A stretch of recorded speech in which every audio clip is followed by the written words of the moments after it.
Well guys, several people were showing videos of their workstation, so I thought I'd double check and make sure that the cobwebs hadn't completely taken over mine and show you the area that I've carved out in my family room to do my work, where the TV might be on and I might still be in here with my wife.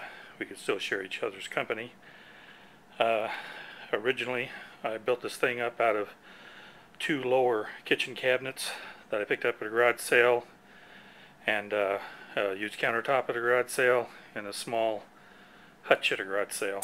And that was supposed to be the confines of how much of an imprint I made on the family room. Of course, my wife's been married to me for over 37 years, so she knows my best intentions sometimes tend to grow into larger projects. So let's take a look and see what all we've got here. You've got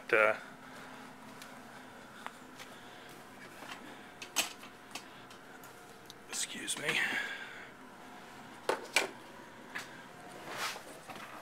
You've got the paint carousel that AG Productions did a really good review on, and I ordered it and I'm real pleased with it. It does put a lot of paint at your fingertip where you can get a hold of it, and as you can see, I'm moving away from Games Workshop colors and really getting into the Reaper and Vallejo colors.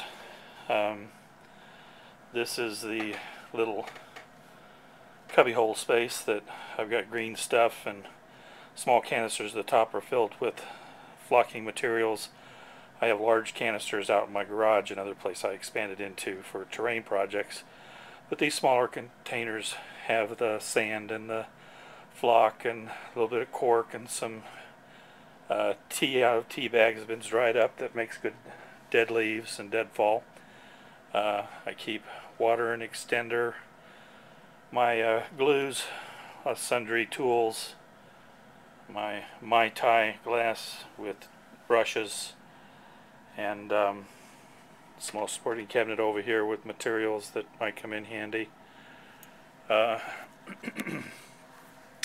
I said, this is where I was supposed to stop, but I kind of continued expanding over more paints, more brushes, and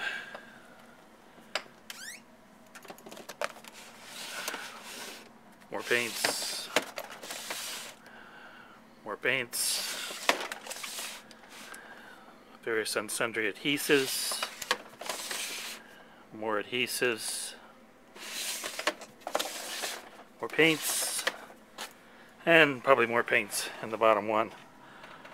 Epoxies. This was an attempt to do some of Les's at APJ Productions, excuse me, awesomepainjob.com, where he gave you the recipe to make his different, of course I didn't follow the instructions completely, which is a habit that I have. I didn't use distilled water, and I didn't have the specific ink that he was using. I think I used a Liquitex transparent ink, so it came out very, very pale, which still might come in pretty handy for flesh washes and stuff. The black soft body came out pretty black, so anxious to try and use those. In the drawers, of course, click on here maybe. See, I've got assorted tools, needle nose pliers, dental picks, which are really good at getting into flash and stuff that is burrowed down into the miniature. Little case of for batteries, strong clippers to get off some of the larger pieces. There's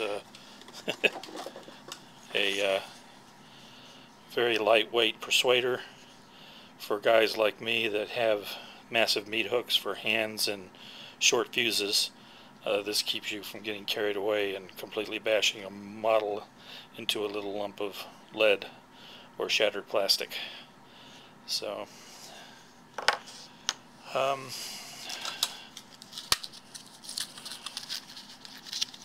needle files, X-Acto blades, oodles of X-Acto blades,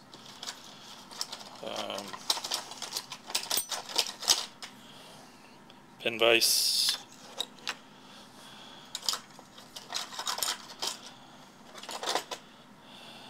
needle nose pliers,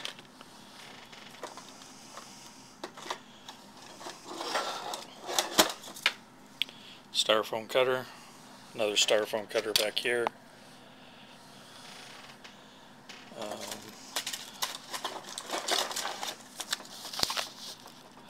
sculpting tools,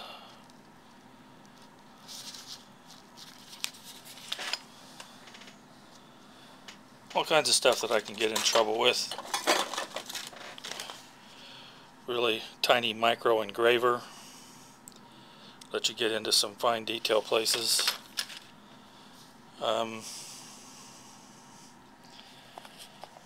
Yeah, it generally stays pretty messed up. I think I'd shown you these before. These were the zombie pirates. Found some nice bases for them from a company called Micro Arts Studio out of Poland. They're starting to show up here at different game stores in the United States. This is a nice wood plank flooring. Looks like the zombie pirates walking down the staircase. Again, really nice bases. Of course, it takes a true gamer to put a $1.25 base on a 50-cent paint job, but there you go. It'll be fun to put down on the gaming table. Right now I'm waiting for a paint-on primer from Reaper, because these figures were already done. I've glued them down to the base, and I certainly don't want to try and paint these with a spray can or anything. So when those come in, I'll try and finish those up. I guess that's about it. I was going to also, then I told my wife, I compromised and said, well, I'll stay this side of the door leading out to our back yard, and of course I also went past there, because if you're going to have a paint table in there, you want to have a bunch of your miniatures. So those boxes are filled with unpainted lead miniatures, broken down into various categories, and it's a small fraction of what I've got. I have others divided up over in there: zombies, World War II miniatures, different genres. What can I say? Don't be a collector, be a hobbyist. Okay guys, hope you enjoyed, and maybe got inspired to share your workplace. I'm sure it's more organized than this. Have a great day. May God bless you all, and I'll be talking to you again later.